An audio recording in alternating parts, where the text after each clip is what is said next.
สบายดีทุกคนมื้อนี้จะพาทุกคนเดินทางไปแข่งเสียงขวางเนาะเพราะว่าเขาแล้วเนาะจะไปเสียงขวางเพื่อว่าไปแข่งกีฬามรดกลาวเพื่อมรดกโลกเนาะเป็นขบวนสาวนุ่มของกรมมรดกเนาะเป็นแนวใดบรรยากาศการเดินทางเป็นแบบใดไปรับชมกันทุกคนก่อนเราจะไปเราก็มาแวะครับไอ้เอ้ยน้องเพราะว่าไอ้น้องแต่ละคนจะขึ้นโบเป็นจุดเนาะฉะนั้นเขาออกแต่เช้าเขาก็เลยมาแวะกินอาหารเช้าอยู่เมืองปากเงิมเนาะก็คือโซนขวาเมืองปากเงิมห่างจากนครหลวงเวียงจันทน์มาประมาณ40ปลายกิโลเนาะหลังจากเรากินข้าวอยู่นี่ก็ทุกคนถ้าผู้ใดที่ว่าเดินทางมาแต่เช้าสามารถมากินข้าวอยู่แวะกินข้าวอยู่นี่ได้เนาะเพราะว่าเพิ่นจะมีเฝอมีข้าวมีอาหารตามสั่งอยู่นี่ได้ฉะนั้นเราสามารถมาแวะมาชมมาพักกินข้าวเช้าอยู่นี่ก่อนแล้วค่อยออกเดินทางเนาะเพราะว่าร้านคือเพิ่นจะเป็นร้านแซ่บไว้ติดทางใหญ่แบบนี้เลยนะทุกคนเนาะอันนี้ก็จะเป็นเมนูเฝอแซ่บของร้านเพิ่นเนาะหลังจากเฮากินข้าวเรียบร้อยเฮาก็จะเดินทางมุ่งหน้าไปสู่เสียงขวางต่อเนาะการเดินทางก็โอ้ย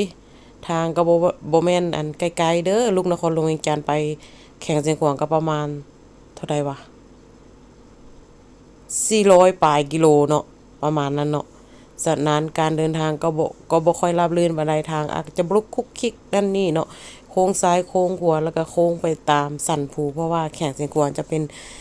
เส้นทางที่ว่าค่อนข้างคดโค้งหน่อยนึงแล้วก็เป็นแข่งที่มีเขตภูสูงหลายเนาะฉะนั้นการเดินทางก็อาจจะได้ขึ้นภูลงห้วยไปซะเนาะอันนี้จะเป็นบรรยากาศของการเดินทางเนาะ การเดินทางจากนครหลวงมาฮอดปากสันหรือว่าแข่งบริคำไซก็จะมีทางแยกที่ว่าเบื้องซ้ายเนาะก็จะเข้าไปทางแข่งเสียงกวางซำเหนือไปทางนั้นเนาะถ้าไปซื่อๆก็จะออกคำม่วนสวรรณเขตอัตตปือลงไปลุ่มพุ่นเนาะอันนี้เขาก็เลี้ยวมาทางเมืองปากสันเพื่อจะมุ่งหน้าไปใส่เมืองบริคันออกไปใส่เมืองคูนเมืองท่าโทมท่าเวียงเพื่อจะออกไปใส่เสียงกวางเนาะ บรรยากาศเป็นแนวนี้เด้อทุกคนเด้อทางก็จะยุ่งยากหน่อยนึงก็บ่ง่ายปานใดเนาะถ้าคนเมารถนี่แม่นออกแอกรถแหล้ว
หลังจากเรากินข้าวเช้าเราก็เดินทางมาฮอดเนาะตอนนี้เราฮอดท่าสีแล้วนี่ก็จะเป็นบ่อนจุดสำคัญหนึ่งก็คือเราจะเลาะกินอาหารเที่ยงอยู่เขตนี้เนาะเขตนี้จะเป็นเขตที่ว่าเรากินอาหารพักกินอาหารเที่ยง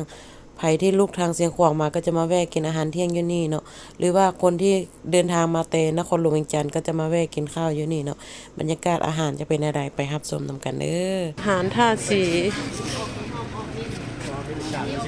มันเป็นจานเลยนะอาหารป่าเลยนี่นะ มีหมูปลาโดยอบหมูปลาปิ้งแล้วอบเป็น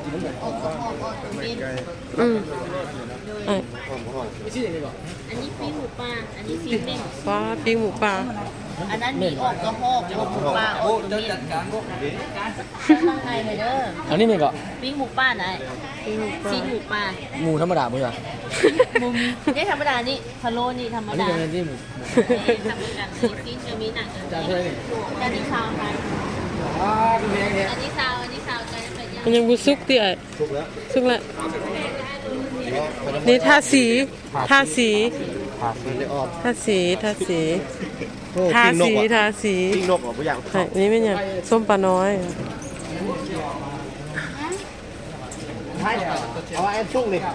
ว้าไอ้ไม่รู้เราจับมานี่นะนั่นนะเขาสั่งเพิ่นนะอืมปลาแอนตุ้งเสียงขวาง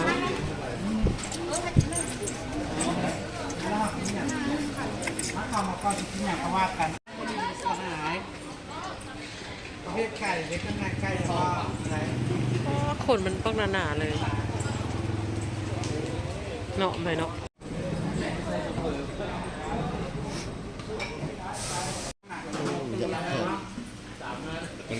สิ้นมิ้นบ่อยนี่ อันนี้เม่นได้ทีกินสัตว์ป่าเลยมาทาสีบ่กินสัตว์ป่าบ่อยากให้เข้า หลังจากเฮากินข้าวเที่ยงเป็นที่เรียบร้อยอยู่ในท่าสีแล้วเฮาก็จะมุ่งหน้าไปสู่เมืองท่าโทมท่าเวียงแล้วก็สู่เมืองคูนแล้วเฮาก็จะออกไปสู่เมืองแปกเนาะเมืองแปกปีนี้แข่งเสียงขวางเป็นเจ้าภาพจัดงานกีฬาเกมแห่งชาติเนาะมหกรรมแห่งชาติทั่วประเทศจะมาจัดอยู่แข่งเสียงขวางนี้แข่งเสียงขวางจะเป็นเจ้าภาพในนั้นแข่งเสียงขวางจะเป็นเจ้าภาพ1งานกีฬาแห่งชาติ2งานบุญจินเจียงเผ่ามง3งานเฉลิมฉลองท่งไหหินเป็นมรดกโลกเนาะปีนี้แข่งเสียงขวางทึกเลขเพราะว่ามีงานหลายแล้วก็มีงานเขาพวกที่ว่าเขาละน้อยไปเฮ็ดนี่อีกเนาะเป็นงานสาวนุ่มเก่งเนาะสาวนุ่มมรดกลาวเพื่อมรดกโลกว่าจังซั่นบรรยากาศแคมทางก็งามหลายทุกคนเพราะว่าอากาศดีแข่งเสียงขวางมีภูสูงเนาะอันนี้ก็จะเป็นภูสูงเดี๋ยวเราไปเบิ่งธรรมชาติบรรยากาศที่ว่าจุดชมวิวของแข่งเสียงขวางเนาะ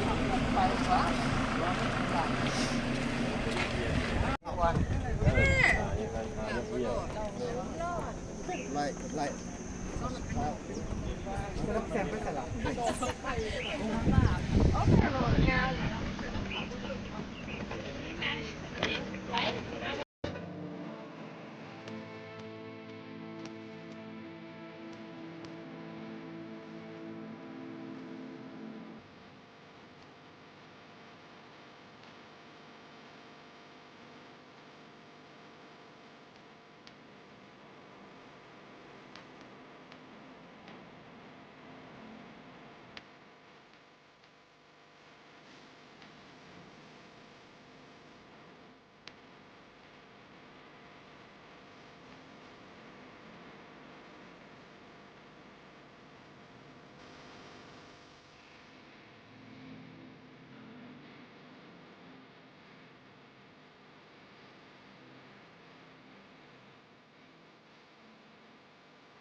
ตอนนี้ขบวนของสาวนุ่มเขาก็ฮอด